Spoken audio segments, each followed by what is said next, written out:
नमस्कार मित्रांनो, स्वागत आहे तुमचं आपल्या चॅलेंजमध्ये. आणि आपण निघालो होतो आज कामासाठी. तर व्यवस्थित कामावरती गेलो, काम वगैरे आटपून संध्याकाळी निघालो आपल्या घरी येण्यासाठी. कारण का जास्त काही शूट करायला भेटलं नाही, तब्येत थोडी डाऊन आहे.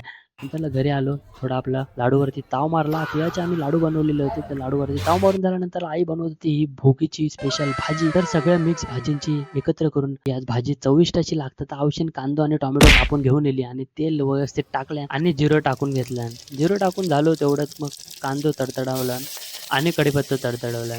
जर तुमका तडतडवणे आवडले असेल तर नक्कीच आम्हाला फॉलो करा. आणि मग हिंग टाकून व्यवस्थित आवश्यक हिंगाची सोय केल्या. आणि मग हळद टाकून हळदीचा कलर त्याचा दर्शवला. आणि मग टोमॅटो आणि मसाला आमचा मालवणी मिक्स टाकून घेतला ना औषध. मालवणी मिक्स मसाला भगव तवर टाकला आणि मग भाजी व्यवस्थित मिक्स केल्या. भाजी ढवळ ढवळ ढवळल्या एकदम चायनीज भेल सारखी. नंतर मीठ वगैरे टाकून व्यवस्थित चवीनुसार शेंगदाण्याची कूट टाकल्या आणि मग पाणी टाकून व्यवस्थित मिश्रण कुकरला लावल्या. आणि मग शिटी होईस्तोवर आणि मग जेवून घेतले. जर तुमका व्हिडिओ आवडले असतात आणि आमची मालवणी भाषा आवडली असतात तर लाईक करा. नाही आवडली तर नारळ देत आहे. भेटूया.